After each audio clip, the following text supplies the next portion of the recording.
हाय दोस्तों, आज हम लेके आए क्लास 10। हम स्टार्ट करेंगे क्लास 10 के कुछ क्वेश्चन। सबसे पहले मैं इंट्रोडक्शन दे देती हूँ क्लास 10 में है क्या। देखो, इसमें टोटल 7 यूनिट है। 1 2 3 4 5 6 7 यूनिट है। पहली यूनिट में आपका संख्या पत्ती, जो आपके एग्जाम में नंबर आते हैं वो मैंने लिखे हुए हैं।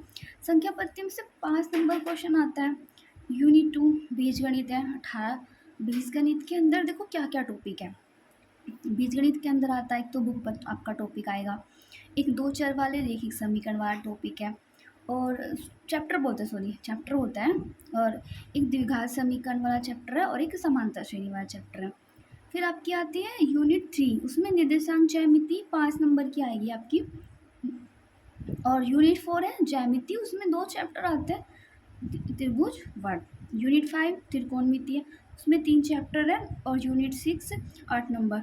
टोटल हम ये बोल सकते हैं, संख्या पद्धति में से 5 का आएगा, बीजगणित में 18 नंबर का आता है, ज्यामिति में से 5 का आता है, और निर्देशांक में से 5 का आता है, ज्यामिति में से 12 नंबर का आता है आपका, और त्रिकोणमिति में से भी 12 नंबर का आता है, मेंसुरेशन में 8 नंबर का आता है, सांख्यिकी तथा प्राकृतिक में 10 नंबर। तो कहने का मतलब है, देखो सभी टॉपिक में से ज़्यादा से ज़्यादा क्वेश्चन का आता है। आप कोई भी टॉपिक ऐसा नहीं है जिसे मिस नहीं कर सकते।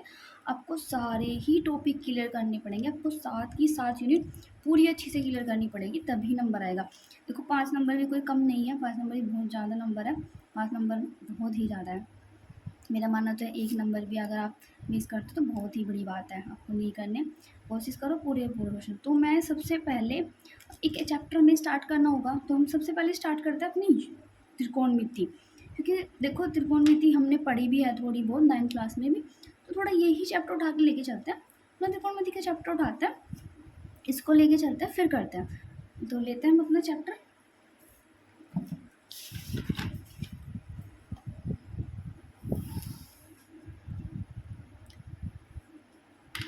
चैप्टर का नाम लिखते हैं सबसे पहले।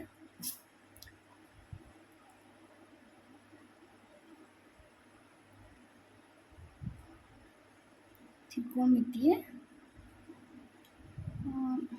चैप्टर लिखा था हमने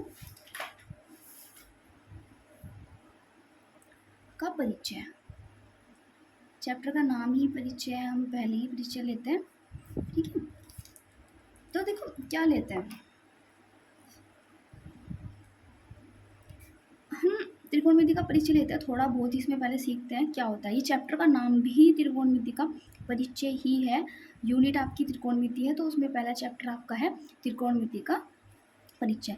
तो थोड़ा सा बेसिक जान लेते हैं उसके बारे में कि त्रिकोणमिति के परिचय में थोड़ा आता क्या है। देखो इसमें आपको सीखने को मिलेगा, जैसे ये है समकोण त्रिभुज है, आपको पता होता होगा कि इसको क्या बोलते हैं, इसको क्या बोलते हैं, इसको क्या बोलते हैं। देखो मैं बता देती हूँ, नहीं पता है तो। इसको हम कर्ण बोलते हैं, इसको हम आधार बोलते हैं, इसको लंब बोलते हैं। ये बात याद रखना, जो कर्ण होता है वो सबसे बड़ी भुजा होती है। जो ये कर्ण होता है सबसे बड़ी भुजा होती है।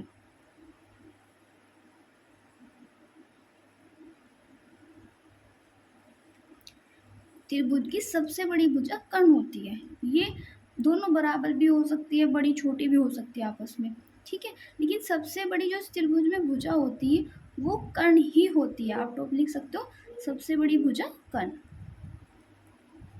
नोट करके भी लिख सकते हो।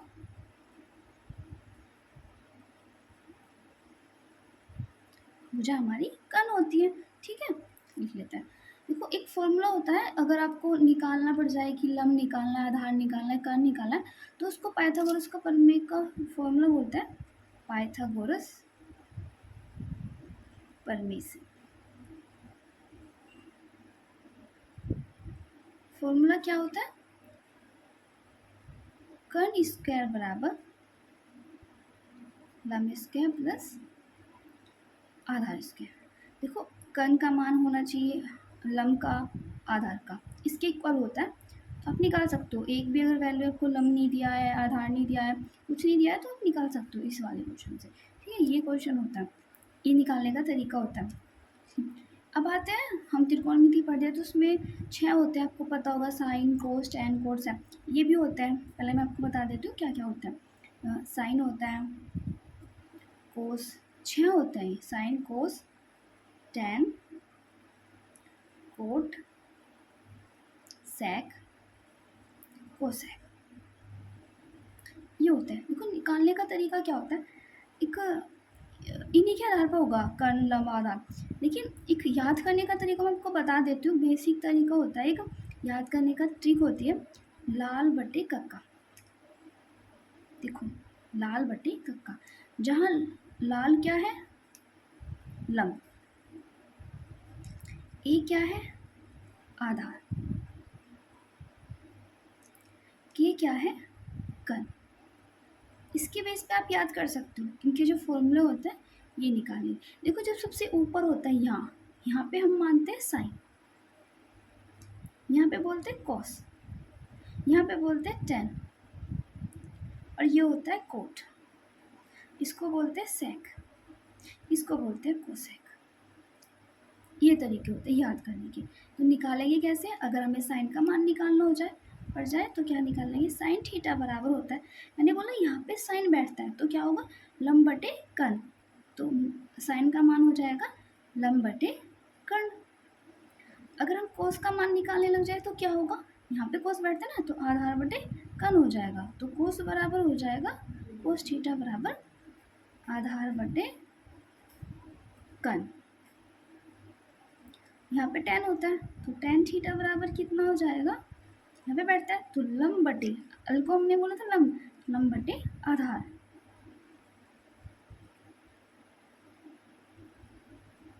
ओके सेम अब आते हैं कोट पे। देखो आपको कुछ यहाँ से समझ भी आ रहा होगा, हमने बोला ये होता है तो ये उल्टा, तो उल्टा भी तो होगा ना आधार बटे लंब, तो कोट थीटा बराबर कितना हो जाएगा आधार बटे लंब। देखो ध्यान से देखना, टेन उल्टा हो गया तो हम ऐसे भी बोल सकते हैं कि टेन का उल्टा कोट होता है, यहाँ से भी फॉर्मूले से पता चल रहा होगा, कोई नहीं धीरे धीरे पता चल जाएगा। सेक थीटा बराबर कर्ण बटे आधार,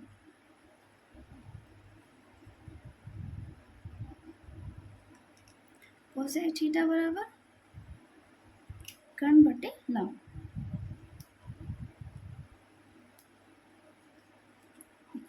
देखो ध्यान से देखना, आप इन फॉर्मूले को, हमने इसके हेल्प से तो फॉर्मूले लिख लिए, लेकिन साइन थीटा का मान होता है लंब बटे कर्ण, लेकिन कोसेक थीटा का मान क्या हुआ कर्ण बटे लंब, उल्टा हो गया।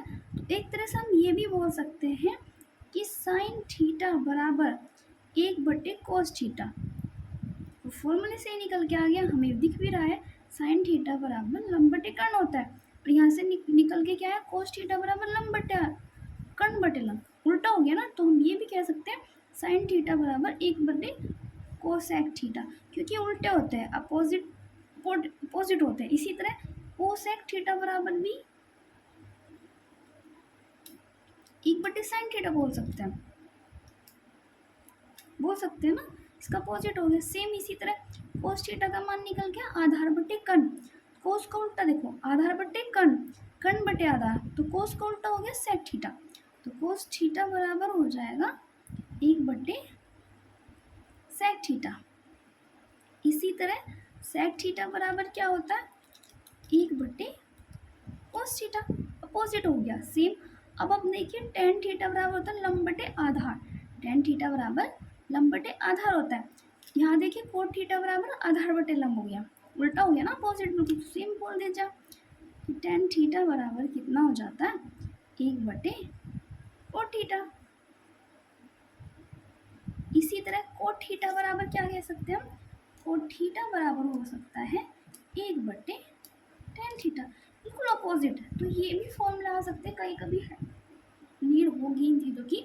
ये साइन थीटा बराबर एक बटे कोस थीटा, और कोस थीटा बराबर कोसेक थीटा बराबर एक बटे साइन थीटा, मतलब ये उल्टे होते हैं। यहाँ से भी हम इसे फॉर्मूले से, तो ये थोड़ा सा बेसिक सा परिचय था, ये चैप्टर में आपको मिलेगा। देखो ये इससे आपको फॉर्मूले भी, इस फॉर्मूले से, इस ट्रिक से ये निकल के आएगा, ये फॉर्मूले भी आपको याद हो गए। ठीक है, तो थोड़ा अब आगे करते हैं कि अगर इस तरह के ये जो फॉर्मूला हमने बताया कर्ण स्क्वायर बराबर लंब स्क्वायर प्लस आधार स्क्वायर, ये यूज़ कैसे होगा मैं आपको क्वेश्चन के थ्रू बताती हूँ कि यूज़ कैसे होगा। तो करते हैं हम अपना, देखो ये क्वेश्चन है आपका, अगर सपोज दैट क्वेश्चन आ जाता है tan a बराबर 4/3 हो तो tan का मान 4/3 है। हमने अभी अभी निकाला कि tan बराबर कितना होता है, उसकी हेल्प से अभी अभी निकाला ना हमने। tan a बराबर, मैं दिखा देती हूँ आपको, ये इसकी हेल्प से tan का मान निकाला लंब बटे आधा, लंब बटे आधा, इसी के हेल्प से लिखेंगे हम लंब बटे आधा। तो इसको लिख लो लंब बटे, ये आपको याद भी करने हैं, ऐसे नहीं चलेगा काम, याद करना पड़ेगा आपको। लंब बटे आधा होता है, लेकिन क्वेश्चन में आपको मान दिया 4/3, तो यहीं से दिख गया आपका मान कि लंब का मान 3 है और आधार का मान, सॉरी लंब का मान 4 है, आधार का मान 3 है। तो वो ट्रायंगल बना लीजिए। हमने अभी लिखा था पाइथागोरस प्रमेय से कर्ण स्क्वायर बराबर, ट्रायंगल बना लीजिए। लंब यहाँ होता है और आधार यहाँ होता है, तो कर्ण निकालना आपको, फॉर्मूला लगाइए, कर्ण स्क्वायर बराबर लंब स्क्वायर प्लस आधार स्क्वायर। कर्ण निकालना है, लंब का मान कितना है 4, तो 4 का वर्ग कीजिए, प्लस आधार का मान है 3, 3 का वर्ग कीजिए, 4 16 9, टोटल कितना हो जाएगा 25। तो कर्ण का मान कितना निकल के आ जाएगा 5। कर्ण स्क्वायर 25 है, कर्ण स्क्वायर जैसे ही स्पंड उठ जाएगा तो 5 निकल गए, तो हमारा मान निकल के आ गया कर्ण 5। तो अगर मैं साइन का मान निकालने लग जाऊँ, साइन तो लिख लेते हैं याद के लिए, वैसे ये याद करना है आपको, फिर भी साइन थीटा बराबर, हमने बोला था साइन यहाँ बैठता है, तो साइन का मान कितना हो, लंब बटे कर्ण, लंब बटे कर्ण। लंब का मान कितना है आपका 4, कर्ण आया 5। हम सारों के मान निकालेंगे, साइन कोस टैन सबके निकालेंगे। आधार बैठता है यहाँ पे, आधार बटे कर्ण, आधार 3, कर्ण 5। नेक्स्ट देखते हैं, यहाँ पे होता है tan तो देखो निकाला वही है, कोट देखो हम अभी अभी सीख के आए कि tan का उल्टा कोट होता है, लेकिन यहाँ से भी देख ले तो यहाँ से भी देख ले। आधार बटे लंब, आधार कितना है 3/4। देखो सवाल में भी देखो हमने बोला था, हमने सीखा भी tan का उल्टा कोट होता है, देखो 3/4, 3/4 आ गया ना, इससे भी देखो प्रूफ होता है, ये पता होता है ये उल्टे होते हैं बस। अब आते हैं सेक पे, सेक थीटा, कोस का उल्टा होता है सेक, लिख लीजिए क्योंकि आप सीख चुके हैं, अब उल्टा होता है अपोजिट होता है, कोसेक थीटा। साइन का उल्टा होता है 5/4। तो ऐसे ही आपको क्वेश्चन करने हैं, जैसे जितने भी आपको क्वेश्चन आते हैं सेम आपको सारे क्वेश्चन ऐसे ही करते हैं। देखो अगर आपको कोई भी डाउट होता है आप मुझे कमेंट्स कीजिए, और अगर आपको मेरी वीडियो अच्छी लगती है तो लाइक कीजिए, शेयर कीजिए एंड सब्सक्राइब। Thank you.